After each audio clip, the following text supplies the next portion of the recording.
Hello everyone, welcome back to our organizational behavior class.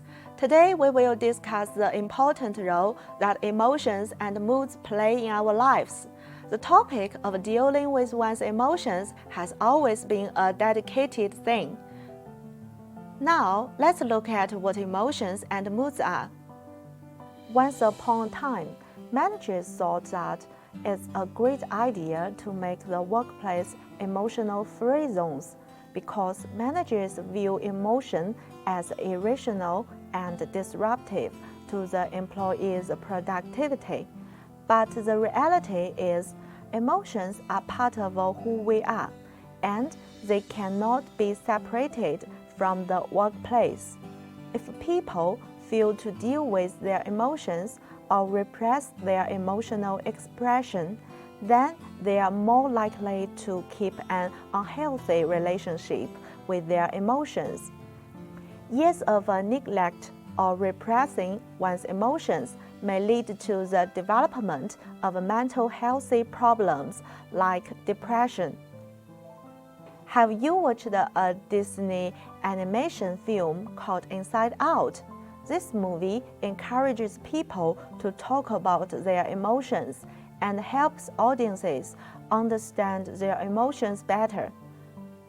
The emotions are the main characters of this film. They are joy, sadness, anger, fear, and disgust. These emotions are in charge of the mind of the protagonist, an 11-year-old girl, Rosie Anderson. Inside Out beautifully narrates a story of how a single life event, seemingly ordinary, can become the catalyst for an emotional roller coaster ride in Riley's life and, in turn, affects her worldview and her interactions with others. According to Ekman, emotions change how we see the world and how we interpret the actions of others. We do not seek to challenge why we are feeling a particular emotion. Instead, we seek to confirm it. Historically, emotions have often been ignored in the study of organizational behavior, but now there is a consensus that emotions play an important role in organizational behavior. Any study in OB would not be complete without considering the roles of emotions in the workplace. For example, it is easy to imagine the performance difference of unhappy employees compared to happy ones. Now, let's look at what emotions and moods are. Emotions are intense feelings directed at someone or something. Moods are less intense feelings than emotions and often arise without a specific event acting as a stimulus.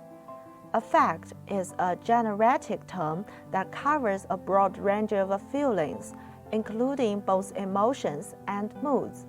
In order to get a better understanding of emotions and moods, we should clarify three important aspects about the differences between them. First, emotions are more likely to be caused by a specific event, making a big sale or facing a deadline as an example, while the reason of moods is often general and unclear.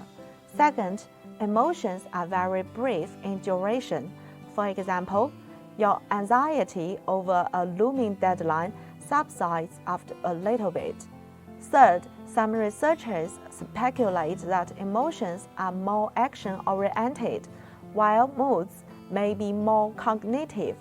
Finally, emotions are usually accompanied by distinct facial expressions, while moods are generally not indicated by distinct expressions. Many things might impact our emotions and moods. Personality is a key factor. It will definitely influence the intensity of the emotions we feel. The day and time of the week is a common pattern for all of us. Regardless of what time we go to bed at night or get up in the morning, Levels of a positive affect tend to peak at around the halfway point between waking and sleeping. Research also shows that people tend to be in their worst moods early in the week and in their best moods late in the week. Weather is thought to have an impact on our emotions, but there is an illusory correlation to explain why people tend to think nice weather improves their mood. Some research said there is no evidence for this impact, while some provide evidence for seasonal affective disorder. If it is overcast all the time, people are prone to depression. As you might easily imagine, stressful events in our personal and work lives, such as a nasty email, an impending deadline, ending a close relationship, negatively affect your moods. Stress is an important factor, and even at low levels, it can cause our mood to change, because the effects of stress also build over time.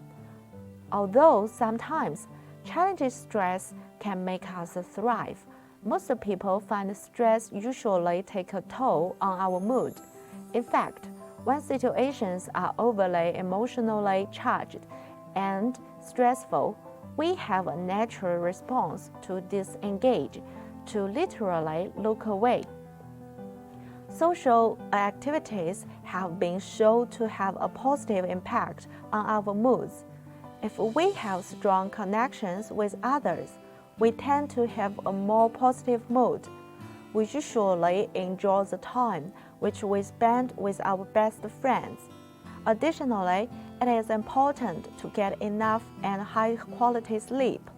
University of California and San Diego researchers calculated that for employees who do not sleep enough, a 1-hour increase in long-run average sleep increases wages by 16%, equivalent to more than a year of schooling.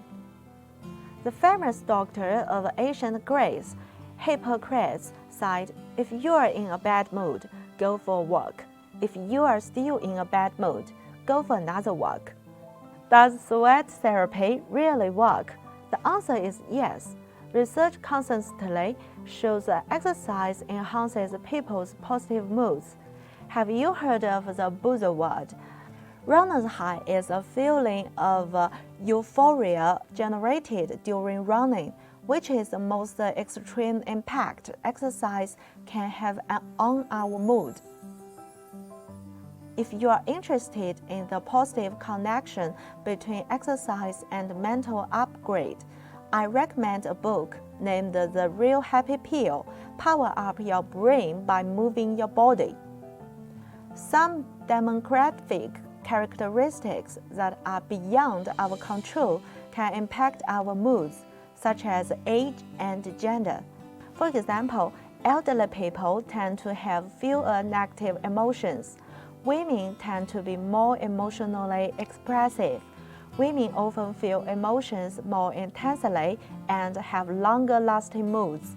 Besides, women express emotions more frequently than do men. Until now, we learned what emotions and moods are.